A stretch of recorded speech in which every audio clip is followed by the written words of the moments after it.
नमस्कार दोस्तों, बहुत बहुत स्वागत है आपका अपने चैनल टीएस स्टडी पॉइंट पे। आज हम स्टार्ट करने वाले हैं अपना नया कोर्स जो कि क्लास 10th की ज्योग्राफी यानी भूगोल की है। पहला अध्याय है संसाधन एवं विकास। तो स्टार्ट करते हैं वीडियो को। सबसे पहले आपको बता दूं कि संसाधन किसे कहते हैं। तो हमारे पर्यावरण में जितनी भी वो वस्तुएं हैं जो हमारी ज़रूरतों को पूरा कर सकती है उन्हें हम कहते हैं संसाधन।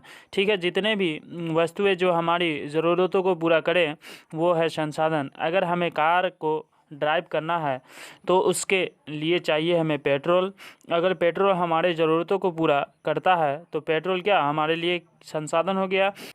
ठीक इसी प्रकार अगर उद्योगों के अंदर हमें धातु को पिघलाना है तो उसके लिए चाहिए हमें कोयला, और कोयला हमारे ज़रूरतों को पूरा कर रहा है तो कोयला है संसाधन। लेकिन इसके साथ साथ संसाधन हम उन्हीं चीज़ों को कहेंगे जिनका यूज़ करने के लिए हमारे पास टेक्नोलॉजी है। जैसे उदाहरण के लिए मान लो ये ज़मीन है और इसके अंदर ग्राउंड में तेल यानी खनिज तेल पेट्रोल अगर हमारे पास इसको निकालने की टेक्नोलॉजी नहीं है तो क्या ये हमारे किसी काम में का है। तो ये हमारे किसी काम का नहीं है तो ये हम संसाधन नहीं कहलाएगा। बल्कि के संसाधन तो वो है जिसका यूज़ हम अपने टेक्नोलॉजी से कर सकते हैं। अगर हम टेक्नोलॉजी से निकाल कर यूज़ कर रहे हैं तो ये हमारे लिए संसाधन है। अब मैं आपको बता दूं संसाधन कितने प्रकार के होते हैं। तो सबसे पहले हम इसे बांटते हैं उत्पत्ति के आधार पर। उत्पत्ति का मतलब होता है कि इसके उत्पत्ति कहाँ से हुई है या इसकी प्राप्ति हमें कहाँ से हो रही है। तो पहला पॉइंट है जैव संसाधन। जैव संसाधन जो ऐसे संसाधन होते हैं जो हमें पेड़ पौधे या जीव जंतु से मिलते हैं। जैसे पशुओं में मैं आपको उदाहरण देता हूँ भेड़ का। भेड़ से अगर हम ऊन प्राप्त कर सकते हैं या दूध प्राप्त कर सकते हैं तो वह क्या है हमारे लिए संसाधन है। और जैसे वनस्पति हमारे पेड़ पौधे वहाँ से हम फल प्राप्त कर सकते हैं, सब्जियाँ प्राप्त कर सकते हैं। तो ये सब क्या है, ये सब जैव संसाधन है। उसके बाद है अजैव संसाधन। दूसरा पॉइंट अजैव संसाधन ऐसे संसाधन होते हैं जो कि निर्जीव वस्तुओं से प्राप्त होते हैं। ठीक है, जिनमें जान नहीं होती है। अजैव जैसे यानी कि चट्टान, आप सब जानते हैं चट्टानों में जान नहीं होती है। और धातुएं, ये आपके सामने जो फोटो है ऊपर में ये सोना है। जब हम खान में से सोने को खोदकर निकालते हैं तो वे कुछ इस तरह से दिखता है। उसके बाद उसे फैक्ट्री में ले जाया जाता है और फिर उसका रूप बदला जाता है और सोना यहाँ से निकाला जाता है इस चट्टान से। ठीक है, इसी प्रकार से ये निचली फ़ोटो में है हमारा लोहा। और जब यह लोहा कच्चा होता है तो इसे कहते हैं लौह अयस्क। ठीक है, और जब इसे बदला जाता है तो लोहे के रूप में या इसके चट्टानों में से अंश निकाले जाते हैं, तब हम इसे कहते हैं लोहा। ठीक है, तो अब समझ गए होंगे कि अजैव संसाधन कौन से और जैव संसाधन कौन से हैं और अजैव संसाधन कौन से हैं। अब मैं आपको बताता हूँ संसाधन समाप्यता के आधार पर। ठीक है, समाप्यता का मतलब होता है लिमिट, कि अगर किसी संसाधन को हम यूज़ कर रहे हैं तो उसकी लिमिट कितनी होगी, क्या वह कभी ख़त्म होगा या क्या वह कभी ख़त्म नहीं होगा। ठीक है, तो पहला पॉइंट है हमारा नवीकरणीय। तो नवीकरणीय संसाधन मैं आपको बता दूं ऐसे संसाधन होते हैं जो अनलिमिटेड है, जो कभी ख़त्म नहीं होते हैं। जैसे सौर ऊर्जा और पवन ऊर्जा ऐसे संसाधन हैं जिनका अगर हम एक बार उपयोग कर लिए तो उसको हम दोबारा भी उपयोग कर सकते हैं। और दूसरा पॉइंट जो है वो है अनवीकरणीय संसाधन। तो ये ऐसे संसाधन हैं जिनका अगर हमने एक बार यूज कर लिया हो तो दोबारा हम उनका यूज नहीं कर सकते हैं। और साथ के साथ इनको बनने में कुछ ज़्यादा लंबा समय लग जाता है और ये संसाधन सिर्फ एक बार यूज में आ सकते हैं। जैसे कोयले को अगर हम एक बार जलाते हैं तो दोबारा इसकी राख बन जाती है, दोबारा इसे हम कोयले में नहीं बदल सकते हैं। ठीक है, पेट्रोल को अगर हम एक बार यूज़ करते हैं तो दोबारा से हम इसका पेट्रोल नहीं बना सकते हैं। ठीक है, ये ख़त्म हो जाएगा। तो मैंने आपको बता दिया नवीकरणीय कैसे होते हैं, जो अनलिमिटेड होते हैं, और अननवीकरणीय होता है जो लिमिट मात्रा में हमारे पास है। तो यह होता है समाप्यता के आधार पर। अब आपके सामने है फोटो। ये नवीकरणीय संसाधन के दो उदाहरण हैं, सौर ऊर्जा और पवन ऊर्जा। जब तक हमारी इस दुनिया में सूरज है तब तक सौर ऊर्जा रहेगी हमारे पास। ठीक है, ये कभी ख़त्म नहीं होने वाली है।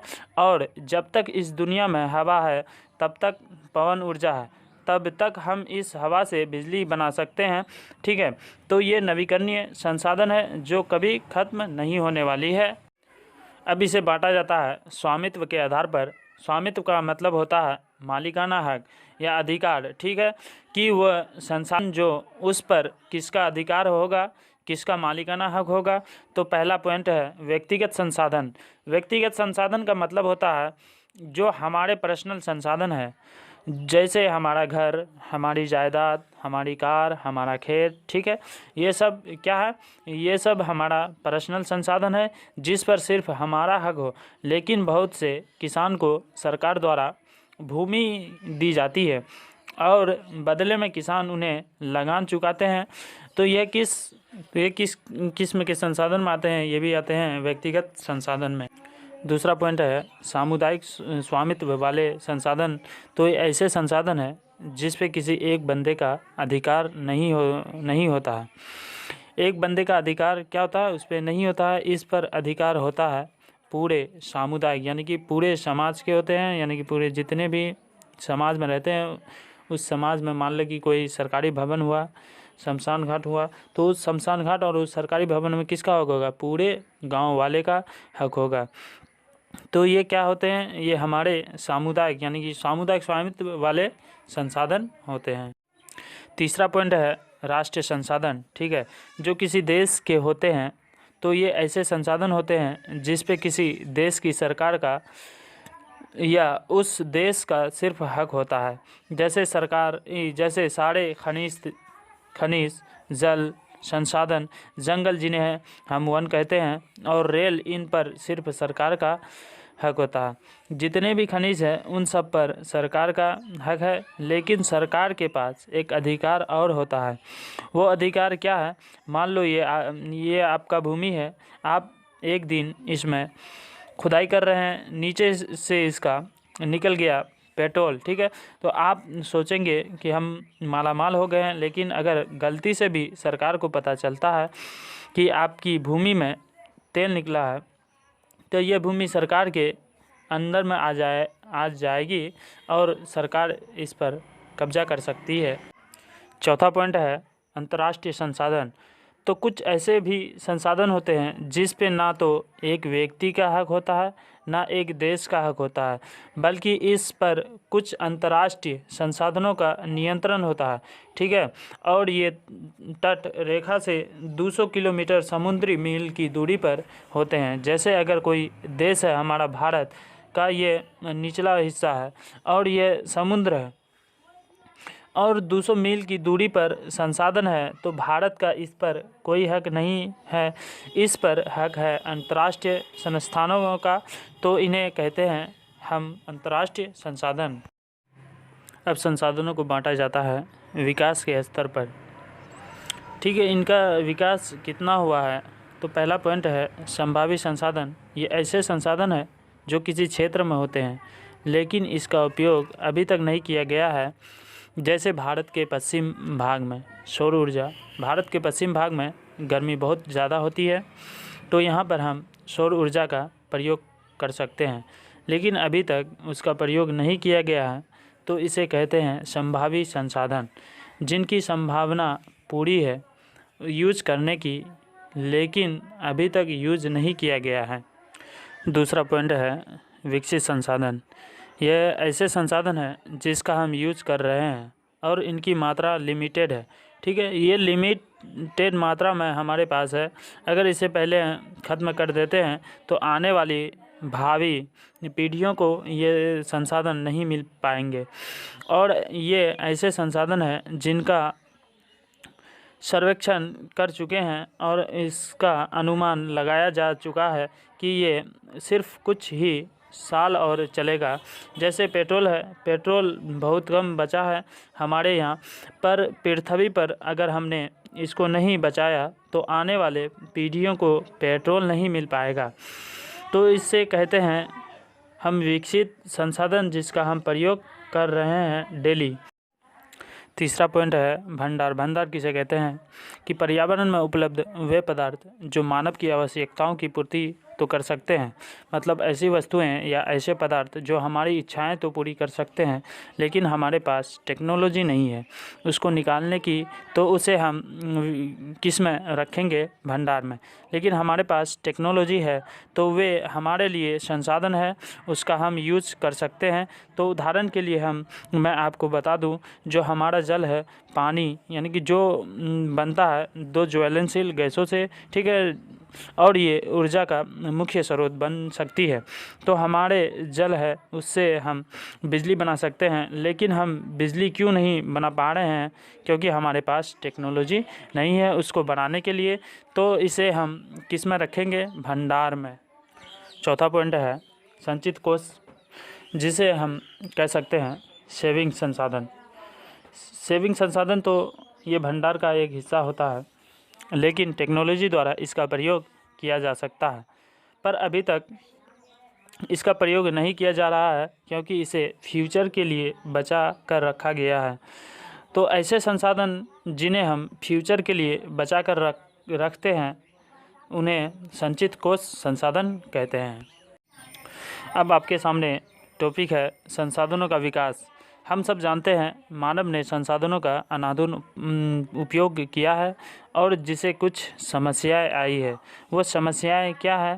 पहली समस्या यह है कि कुछ व्यक्ति की लालच से संसाधनों का ह्रास हुआ है। संसाधन दिन प्रतिदिन कम होते जा रहे हैं। किन के वजह से? कुछ लालची व्यक्तियों से।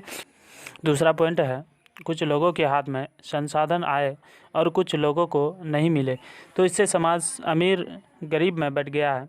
जैसे मान लो यह हमारा समाज है, अब कुछ लोगों को तो संसाधन मिल गए हैं तो वह हो गए हैं अमीर, और कुछ के पास गाड़ी बंगला पैसा नहीं, भूमि नहीं है, तो वे क्या हो गए? वे गरीब हो गए।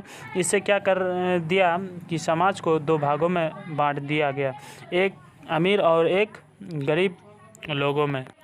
तीसरी समस्या यही है कि संसाधनों के शोषण से ओजोन में छेद हो गया है और ग्लोबल वार्मिंग बढ़ रही है। हमारी पृथ्वी का तापमान दिन प्रतिदिन बढ़ रही है और प्रदूषण फैल रहा है कि हम संसाधनों को निकालने के लिए ज़मीन की दबादब खुदाई करते हैं और खुदाई के दौरान निकलता है धुआं और धूल मिट्टी उड़ती है, जिससे प्रदूषण होता है। तो ये 3 समस्याएं आई है हमारे सामने। Thanks for watching this video. अब मिलते हैं हम अगले वीडियो में।